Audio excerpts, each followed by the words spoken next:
Hey everyone, कैसे हैं आप सब। आई होप आप सब अच्छे होंगे और अच्छे से प्रिपरेशन कर रहे होंगे। तो गाइस, वेलकम और welcome back to the channel. In this video हम बात करने वाले हैं मेरे एसबीआई क्लर्क मेंस के सेल्फ गिवन एनालिसिस के बारे में। मेरा सेकंड शिफ्ट में एग्ज़ाम था।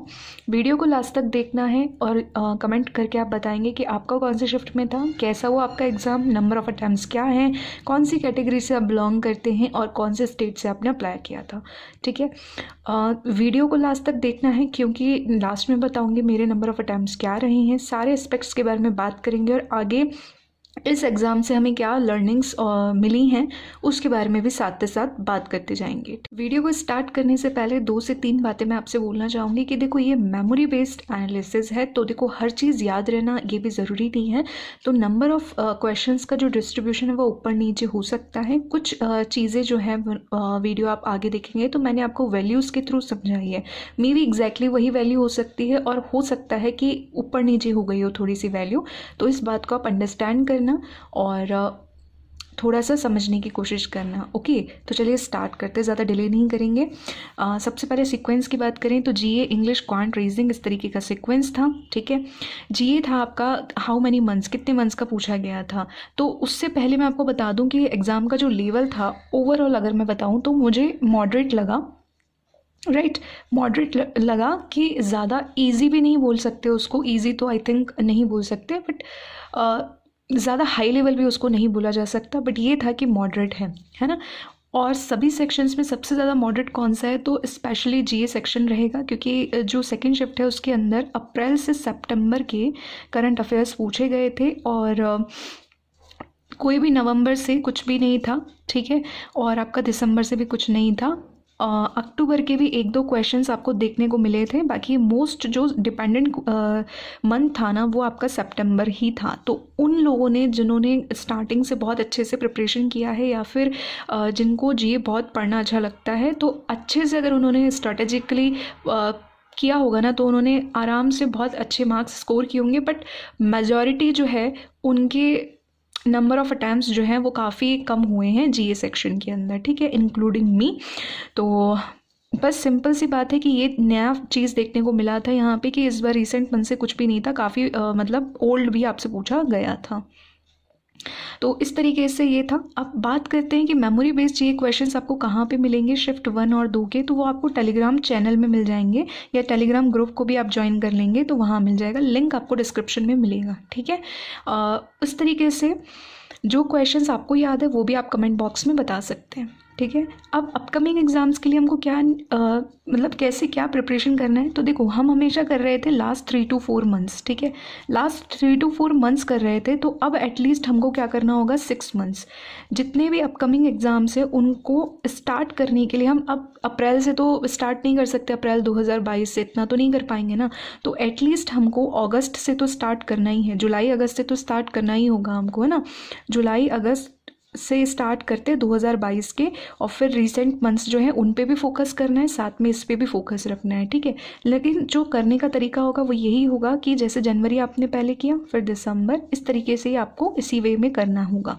ठीक है, लेकिन आप कोशिश करें कि जुलाई तक का आप कवर करें अपकमिंग एग्जाम्स के लिए, ये सीख मिलती है हमको यहाँ पे। ठीक है, तो ध्यान रखना है कि जीए जो है वो कुछ क्वेश्चंस मैं आपको बता देती हूँ लाइक किस तरीके के थे, जिसमें आपका नोबेल प्राइज़ जो है उसके 2 क्वेश्चंस थे, जिसमें आपका एक में तो आपका कंट्री पूछ रखा था कि कौन सी कंट्री से बिलोंग करते हैं।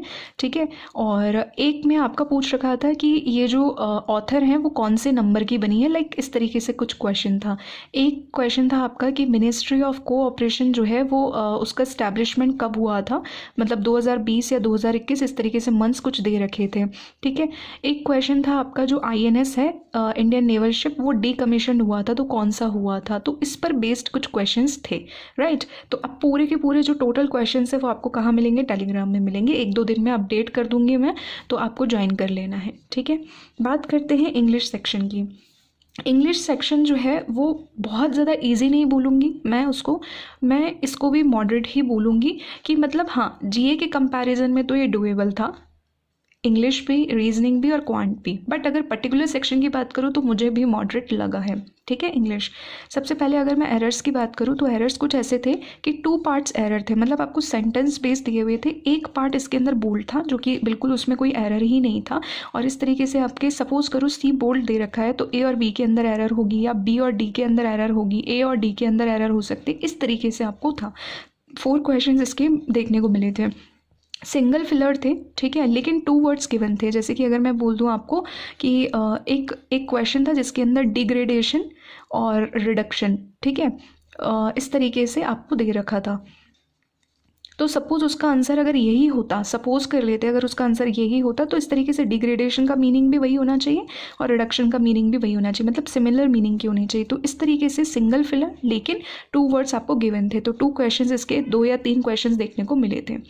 पैराजंबल नहीं था, ध्यान रखना। पैराजंबल क्या होता है, 5 to 6 क्वेश्चंस आप सेंटेंसेस आपको बल्क में दिए हुए होते हैं और आपको रीअरेंज करने होते हैं, बट नॉट वो केस नहीं था। आपका सेंटेंस रीअरेंजमेंट था, मतलब वही ABCD वाला, और आपको इवन पेयर मतलब ये पूरा का पूरा आपको बना करके भी दे रखा था अरेंजमेंट, तो आपको ऑप्शन से चूज़ करना था, ठीक है। 3 to 4 क्वेश्चंस थे, काफ़ी मतलब लंबे लंबे क्वेश्चन मतलब सेंटेंसेस थे, तो उस तरीके से थोड़ा सा लैंग्वेज जो थी ना, लैंग्वेज बेसिकली सेंटेंस की या पूरा इंग्लिश की, तो थोड़ा मॉडरेट था वो लैंग्वेज, ठीक है। ये ध्यान रखना है आपको, कम से कम 2 बारी आपको पढ़ना था, तो इस तरीके से आप समझ सकते हैं कि क्या लैंग्वेज था। क्लोज टेस्ट की अगर मैं बात करूँ तो सॉरी टू से मुझे टॉपिक तो याद नहीं है, बट ये सेंटेंस इम्प्रूवमेंट के रूप में था। लाइक आपका जो 5 to 6 क्वेश्चंस थे, जैसे कि एक जो मतलब आपको बोल्ड दे रखा था एक वर्ड, ठीक है, उसके अकॉर्डिंग आपको अरेंजमेंट देखना था कि ये चेंज होगा या नहीं होगा, या फिर नन ऑफ दीज होगा, इस तरीके से, मतलब कोई करेक्शन रिक्वायर्ड नहीं है। तो इस तरीके से आपके 5 to 6 क्वेश्चंस थे इसके क्लोज टेस्ट के, ठीक है। उसके बाद में एक वर्ड दे रखा था सकम, इस वर्ड को क्या बोलते हैं, सकम, स्कम्ड टू, है ना, इसका जो अपोजिट मीनिंग आपको बताना था, है ना। तो इस तरीके से आपको 4 ऑप्शंस थे और एक था नन ऑफ दीज या नन कैन रिप्लेस, तो ग्रामेटिकली और कॉन्टेक्चुअली दोनों आपको बताना था, है ना। एक सेंटेंस दे करके उसमें बोल्ड था, तो इस पे बेस्ड एक क्वेश्चन था। ऑड वन आउट था, उसके 2 या 3 क्वेश्चंस थे, उसमें भी ऑड वन आउट में भी देखो, सपोज कर लेते कि 5 आपको सेंटेंस दिए हुए थे, सपोज कर लेते, मुझे एग्जैक्टली याद नहीं है, मैं आपको बता रही हूँ ऐसे, है ना। 5 सेंटेंसेस गिवन थे, जिसके अंदर से आपके 2 सेंटेंसेस ऐसे थे जो उस थीम से मैच नहीं खा रहे थे, ठीक है, तो which is called odd one out. तो वहाँ कभी हमको एक सेंटेंस ढूंढना होता था, यहाँ 2 सेंटेंसेस आपको ढूंढने थे, ठीक है। तो 2 या 3 क्वेश्चंस इसके आपको मिल गए थे वहाँ पे। नाउ अगर और बात करते हैं हम, और क्या दिया हुआ था इसके अंदर, तो सिंपल सी बात है कि आपका वर्ड सब दिया हुआ था, एक सेकेंड, वर्ड स्वैप दिया हुआ था जिसमें 4 to 5 क्वेश्चंस थे। इन अप्रोप्रिएट वर्ड, ठीक है, मतलब एक सेंटेंस था उसमें कुछ वर्ड्स बोल्ड थे, अब ये देखना था कि यार ये अकॉर्डिंग टू जो सेंटेंस है, सेंस है, उसके अकॉर्डिंग फिट बैठ रहा है या नहीं, ग्रामेटिकली एंड कॉन्टेक्चुअली दोनों था इसके अंदर भी। तो 3 to 4 क्वेश्चंस आपको मिल गए थे। RC काफ़ी ज़्यादा मॉडरेट थे, उनके आंसर डायरेक्ट नहीं मिल रहे थे, ठीक है, और मेंस लेवल है तो एक RC ऐसा भी आ सकता है कि जिसमें थोड़ा थोड़ा कुछ डायरेक्ट मिले, बट ऐसा नहीं था, दोनों के अंदर ही आपका क्या था, बहुत ज़्यादा सोचना पड़ रहा था, तो उसमें मिस्टेक होने के चांसेस थे। एक RC था आपका टिप्स पे बेस्ड, मतलब कि लाइक टिप देते हैं ना, टिप, उस पर बेस्ड था, तो 5 कुछ क्वेश्चंस थे। और एक RC था जो शायद नेचर पे बेस्ड था, मेरे को पूरा 99% श्योर है, अगर इस टॉपिक को अगर आपको रिकॉल है तो आप बताना कमेंट में, क्योंकि मुझे पूरा याद नहीं आ रहा है, ठीक है, थोड़ा बहुत याद है। हाँ, इसके अंदर इतना था कि वॉकैब थी, केस करके एक वॉकैब दिया हुआ था, तो उसके भी 5 क्वेश्चंस अराउंडिंग दिए हुए थे, राइट। फ्रेजल वर्ब्स दी हुई थी, 3 to 4 क्वेश्चंस थे, जिसमें से मुझे तो 2 ही याद है, hold back, fall back on. आपको कुछ याद है तो आप कमेंट में बता सकते हैं। तो इस तरीके का इंग्लिश के अंदर ओवरऑल ये टॉपिक्स दिए हुए थे। अब हमको ये तो ठीक है, हो गया हम लोगों का, लेकिन हमको फोकस क्या करना चाहिए, वो चीज़ अगर हम देखें, वॉकैब पे, रीडिंग पे, रीडिंग यानी एडिटोरियल, एडिटोरियल के अंदर भी आप इकोनॉमिक्स टाइम्स देखो, फाइनेंस देखो, मतलब आप जब अपना सेल्फ रीड करने बैठते हो ना, तो आप थोड़ा सा, जैसे सपोज अगर आपने किसी यूट्यूब चैनल के थ्रू किया, तो उसके अकॉर्डिंग, या मैं भी आपको टेलीग्राम में शेयर करती हूँ, उसके अकॉर्डिंग सपोज इकोनॉमिक्स का वो एडिटोरियल था, तो आप अपने अकॉर्डिंग कोई फाइनेंस का पढ़ने लग जाओ, या फिर फाइनेंस नहीं तो कोई ऐसी न्यूज़ जो कि हॉट टॉपिक्स हो जाए, लाइक जैसे कि अगर हम बात करते हैं कि इंडिया को लेकर के कोई भी, अगर आपका जैसे RBI का कोई भी न्यूज़ आता है या फिर किसी कंट्री के साथ में उसने कोई MOU किया है, बहुत ज़्यादा हॉट टॉपिक रहा हो वो, ठीक है, तो उस तरीके से भी आप चीज़ों को रीड करेंगे ना, तो इस तरीके से आपके 2 पैसेजेस हो जाते हैं। तो वो वोकैब आपके लिए पढ़ना बहुत इंपॉर्टेंट है और इसी तरीके का आपका पेपर आ रहा है, ठीक है, तो उससे अंडरस्टैंडिंग और अच्छी हो जाएगी। बाकी मॉक तो है ही हमारे पास प्रैक्टिस करने के लिए, और प्रीवियस ईयर पेपर्स में भी सबसे पहले आप क्या करेंगे कि जो SBI क्लर्क का आया ना, उसको आपको या तो मेमोरी बेस्ड आप दे लो, ठीक है, अगर नहीं दे पाते हो आप उसको, तो किसी भी एजुकेटर से आप उसका मेमोरी बेस्ड एक बार कर सकते हो, ताकि आपको आइडिया लगे, राइट। SBI PO आपका इनलाइन है और भी अपकमिंग एग्जाम्स इनलाइन है, तो आपको थोड़ा आइडिया लगे। वॉकैब के अंदर ध्यान रखना, ईडियम्स और फ्रेजल वर्ब्स जो है वो मैंने टू डू लिस्ट में हमेशा बताया है जब से स्टार्ट की है कि आप ईडियम्स और फ्रेजल वर्ब करके ही जाना, और देखो आई भी है ना, तो अगर आपको याद थी तो आप कर सकते थे, otherwise you have to skip it, ठीक है। तो ये थोड़ा याद रखो। तो इस तरीके से ये चीज़ें पूरा ओवरऑल एनालिसिस था इंग्लिश का। अब बात करते हैं क्वांट की, ठीक है। क्वांट के अंदर क्या आया था, तो क्वांट के अंदर देखो अप्रॉक्सीमेशन थे, और एक बच्चे का डाउट भी आया था मेरे पास में कि मैम अप्रॉक्सीमेशन पूछा जाता है कि, कमेंट आया था, तो बिल्कुल हाँ पूछा जाता है, और इसका देखो आज का ही प्रूफ मैं बता देती हूँ आपको कि अप्रॉक्सीमेशन आया हुआ था, है ना। Q1 Q2 और डेटा सफिशिएंसी हमेशा बोलती हूँ, हर वीडियो में बोलती हूँ, करके जाना करके जाना करके जाना। अगर आपने ध्यान दिया होगा तो डेफिनेटली आपने उस चीज़ को प्रैक्टिस भी किया होगा, तो कुछ क्वेश्चंस आप उसमें से कर पाए होंगे, राइट। तो सारे तो नहीं कह रही, बट कुछ तो किए होंगे आपने। तो Q1 Q2 भी थे और डेटा सफिशिएंसी के भी थे, ठीक है। 3 to 4 क्वेश्चंस थे। हो सकता है डेटा सफिशिएंसी के आपको 2 क्वेश्चंस देखने को मिले हो, एग्जैक्टली मुझे याद नहीं आ रहा है, बट ये था, ठीक है। इतना थोड़ा सा ध्यान रखना। नंबर सीरीज़ के 2 क्वेश्चंस थे, लाइक मतलब एक नंबर सीरीज़ यहाँ पे पूरा, फिर एक नंबर सीरीज़ यहाँ पे पूरा, फिर इस पे फर्दर 2 से 3 क्वेश्चंस। इसी तरीके से दूसरा भी क्वेश्चन दे रखा था आपको कि यहाँ पे पूरा क्वेश्चन, यहाँ पे पूरा क्वेश्चन, एक में ABC करके था और यहाँ पे रॉन्ग नंबर था, इस तरीके का क्वेश्चन था। फिर इस पर भी 1 2 3 इस तरीके के क्वेश्चन।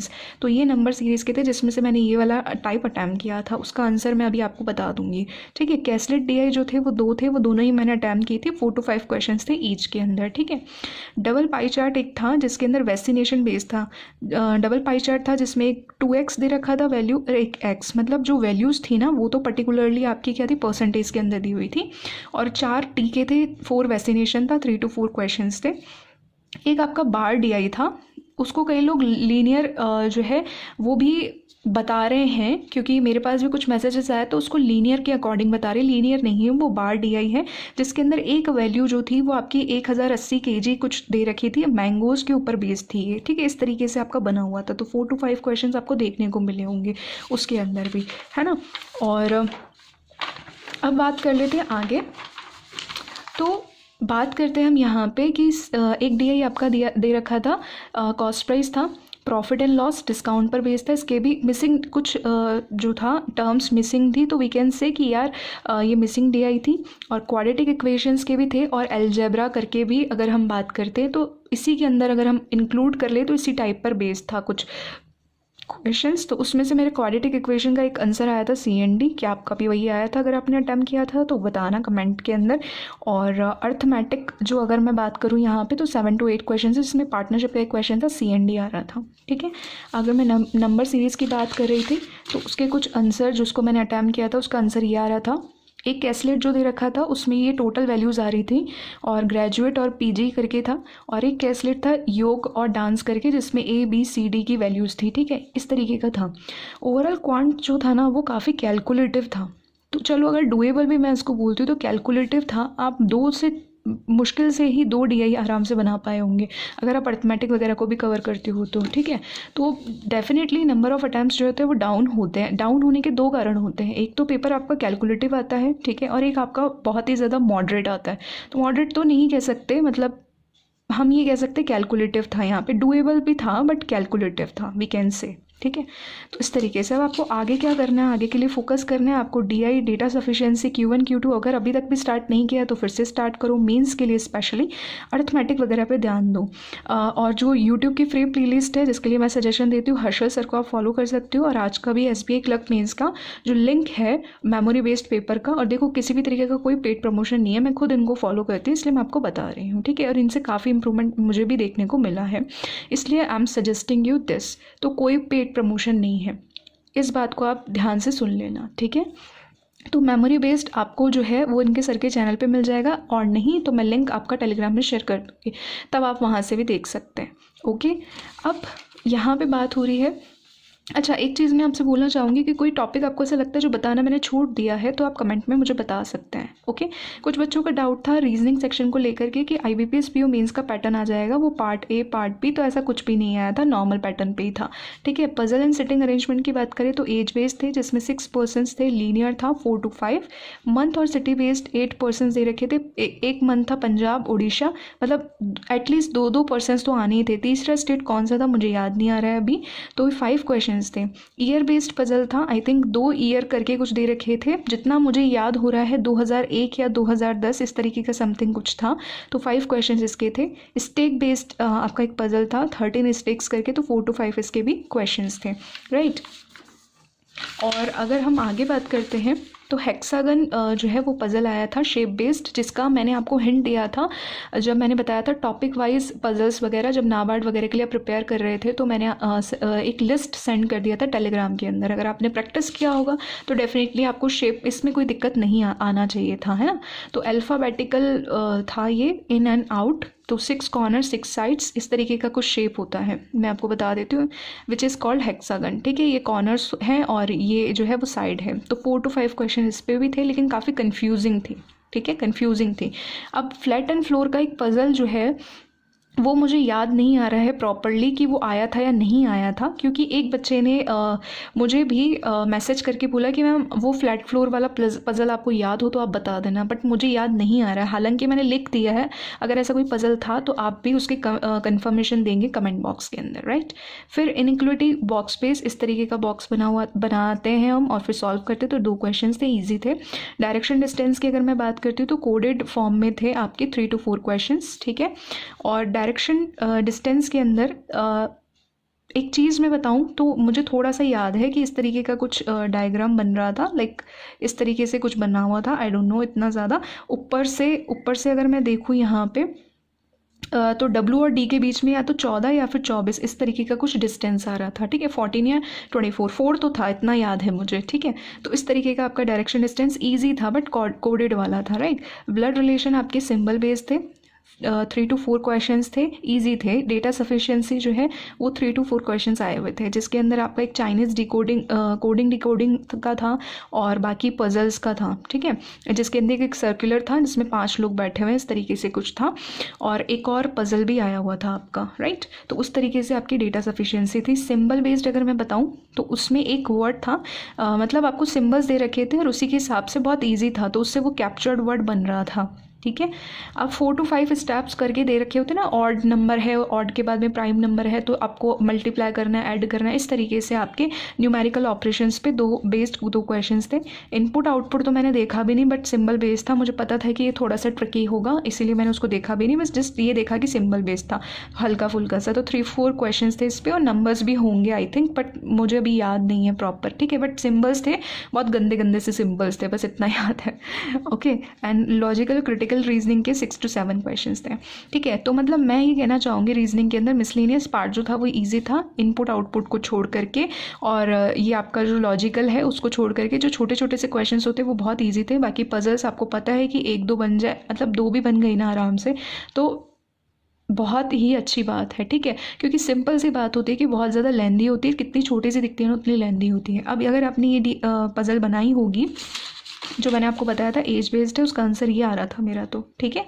तो मैंने ये लिख लिया था ताकि हम लोगों को थोड़ा सा कंफर्मेशन मिल सके, तो इसमें भी काफ़ी टाइम लग रहा था, मतलब टाइम कंज्यूमिंग थी काफ़ी, है ना। तो ये चीज़ थी एक। अब हमको करना क्या है, क्या फोकस करें हम, तो सिंपल सी बात है कि ये रीजनिंग का ये चीज़ था। तो मेमोरी बेस्ड पेपर आपको देखना है, इसके लिए मैं चैनल या कुछ चीज़ आपको सजेस्ट कर दूंगी ताकि आपको एक आइडिया लग पाए, ठीक है। अदरवाइज़ आप देखो कोई भी मॉक वगैरह देख लेते हो मेमोरी बेस्ड भी, तो भी मोर देन नफ होता है। उसमें होता क्या है कि प्रीवियस ईयर पेपर से हमको नंबर नहीं चेक करने होते कि हमारे नंबर कितने आते हैं, हमको उसमें देखना होता है कि टॉपिक्स की वेटेज क्या है। सिलेबस में तो इतने सारे टॉपिक्स हैं, क्वेश्चंस कौन कौन से रहे एग्जाम के अंदर वो इंपॉर्टेंट होता है, तो उस पर ज़्यादा फोकस करना होता है आपको, ठीक है। तो इस तरीके से ये चीज़ का हिंट मिलता है हमको। अगर पजल्स की प्लेलिस्ट बात करूँ, मैं यहाँ पे मेंस लेवल की ही बेसिकली बात कर रही हूँ, तो अंकुर सर को आप फॉलो कर सकते हैं और बाकी मॉक से आप प्रैक्टिस कर सकते हैं। तो ये चीज़ तो कुछ रही आपका पेपर का एनालिसिस, ठीक है। अब बात कर लेते कि मेरे नंबर ऑफ अटैम्प्ट्स क्या रहे। हालांकि यहाँ सेक्शनल कट ऑफ तो रहेगा नहीं कुछ भी, लेकिन जो मेरे ओवरऑल रहे हैं वो 81 रहे हैं, ठीक है। जीए के अंदर अगर मैंने देखा नहीं कि आंसर किया था या नहीं किया था, तो 19-20 के आसपास बन रहे थे, 81-82। इंग्लिश में 24, क्वांट में 19 और रीजनिंग में भी 19। रीजनिंग में कम इसलिए हुए क्योंकि मैं पजल में फंस गई थी। तो बस वही बात होती है कि एक बार फंस गया ना तो आपका टाइम काफ़ी वेस्ट हो जाता है मीन्स के अंदर स्पेशली। तो बस इसी तरीके से बाकी अगर मैं ओवरऑल एक्सपीरियंस बोलूँ तो मेरा ऑन एन एवरेज एक्सपीरियंस रहा, ठीक है। क्योंकि जीए को देख करके बहुत ज़्यादा मुझे ख़राब लगा कि इस बार भी अगर हम प्रिपेयर करके गए हैं, देखो कहीं तो ये होता है कुछ सिचुएशन ऐसी आ जाती है कि आप प्रिपेयर नहीं कर पा रहे, कहीं आप प्रिपेयर करके जा रहे हो फिर भी आपके साथ में वैसा हो जाता है कि यार आपको वो चीज़ मिलती नहीं है, ठीक है। चलो कोई नहीं, अब यहाँ से भी चीज़ सीखी, अब आगे तो बढ़ना ही है। मतलब और कुछ ऑप्शन नहीं रह जाता ना हमारे पास में, तो ये चीज़ है। अब अगर आप मुझसे गुड अटैम्प्ट्स की बात करोगे तो देखो गुड अटैम्प्ट्स तो कोई नहीं बता सकता। अभी मैं बता दूं आपको कि जीए के अंदर गुड अटैम्प्ट्स 20 हैं, क्योंकि मैंने 20 किए हैं, ठीक है। अब आप बोलोगे कि ना मैम 15 भी नहीं कर पा रहे थे, आप 20 कैसे बता रहे हो सकता है आपने तुक्के लगाए हो। तो देखो गुड अटैम्प्ट्स मैं आपको नहीं बता सकती, फिर भी अगर आपको देखने हैं तो मैं आपको सजेस्ट कर दूंगी कि अड्डा की जो साइट है वहाँ पे आप जाके देख सकते हो, ठीक है। और उसका एक स्क्रीनशॉट मैं टेलीग्राम में सेंड कर दूंगी। बाकी जो है कट ऑफ प्रिडिक्ट कोई नहीं कर सकता, आपने जो कर लिया बहुत अच्छी बात है। बस मैं यही बोलूँगी कि जो भी अपकमिंग एग्जाम्स हैं उन पे भी फोकस करो, ठीक है। रिजल्ट की वेट में मत बैठा करो, हमेशा प्रिपेयर करते रहो। देखो कहीं ना कहीं कभी ना कभी हम लोगों का हो जाएगा कि जितना एक्सपेक्ट करते रहते हैं ना हम पढ़ाई से पीछे छूट जाते हैं तो वो चीज़ हमको फिर मिलती ही नहीं है, नसीब नहीं होती है, थोड़ा ऐसा हो जाता है ना। फिर हमारी प्रिपरेशन भी नहीं रहती है दूसरे एग्ज़ाम्स के लिए, तो हम थोड़ा सा फिर लेग कर जाते हैं चीज़ों को। तो प्लीज़ ऐसा नहीं करना है आपको। बाकी ये मेरा कुछ जो भी मेरे जेन्युइनली अटैम्प्ट थे वो मैंने आपको बता दिए। बाकी hope for the best. And एक चीज़ छोटी सी बोलना चाहूँगी कि डेली टू डू लिस्ट मिलती है आपको, टेलीग्राम चैनल के अंदर ज्वाइन कर लीजिए। टेलीग्राम ग्रुप के अंदर आपको क्विजेस मिलती हैं, वो भी ज्वाइन कर लीजिए। और स्टडी मटेरियल की व्हाट्सअप आप ज्वाइन कर सकते हैं। तो देखो अगर आप इसको फॉलो करते हो ना तो एक आपको सिस्टमेटिक वे मिल जाता है कि पढ़ाई को इफेक्टिव वे में किस तरीके से क्या किया जा सकता है, ठीक है। हैंडल करना, टैकल करना और टाइम मैनेज करना बहुत ज़्यादा ज़रूरी है। तो एक टू डू लिस्ट को आप फॉलो कर सकते हैं। बाकी कोई भी आप सजेशन देना हो, कोई क्वेरी हो, कुछ भी पूछना हो मुझसे तो आप कमेंट बॉक्स में बता सकते हैं। और यही बोलूँगी कि बस कॉन्स्टेंटली अपना प्रिपेयर करते रहिए और एक न एक दिन भी हमारा भी होगा, ठीक है। तो till then take care, bye bye, all the best. Video informative लगा हो तो hit the like button, subscribe this channel और इस वीडियो को ज़्यादा से ज़्यादा शेयर करना है आपको।